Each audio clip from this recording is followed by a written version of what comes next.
So the Enneagram One at work tends to love order and organization. They're usually the ones that have the best organized desks.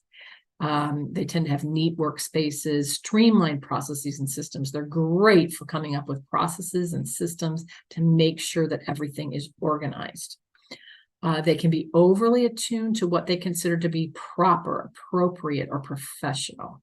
And so they'll be the ones that'll say things like that's unprofessional or that's inappropriate. And it comes across as really judgy, and people can feel super criticized. So that is the thing that people who are ones at work have to be careful with. And then their coworkers may think of them as a little bit uptight. So that's kind of the energy. It's like they're sort of closed and tight. And a lot of that's based on that inner conflict that they're experiencing, which is they're so frustrated that things aren't right, but there's no way they're going to yell at people to make things right. But that judgment is still there. So they're kind of in the strained voice saying, that's just not right. So the one can deflate people by redoing the work of their team, by changing the wording because the wording just isn't quite right, or this word isn't right, or this photo on the PowerPoint really doesn't convey the message right. And they can go down these rat holes, these tunnels that just take lots of unnecessary time.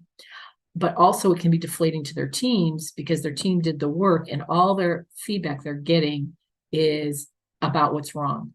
So 90% of their work can be excellent, but the one can't help seeing the flaws. And so the one can't help pointing out the flaws.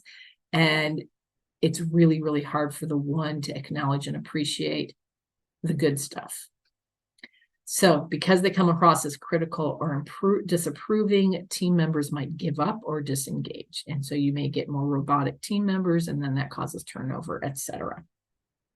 So the reflection and practice for a one is to actively seek out the value of things not being perfect or not going right.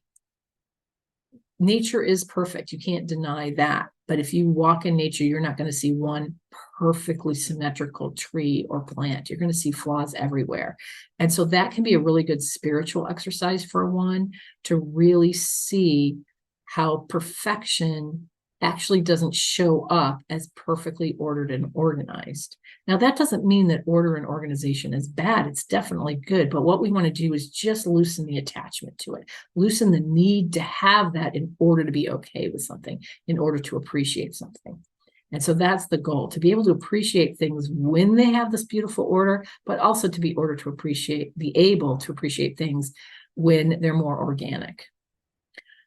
Practice affirming your right to have flaws and your freedom to choose your actions for your own reasons as opposed to an external code of right or wrong, and see how this feels. So this is really important because how it all started with ones is they were not really given the right to make their own choices. They were told what was right and what was wrong.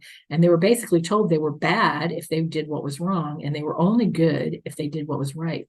And so they wanted to be good and they wanted to do what was right. And so this whole idea of I get to choose based on my value system, which may be different from someone else's value system. So I may make a choice that is not what my parent would make, but it's the right choice for me. And that kind of thinking and deep reflection can move you along your journey.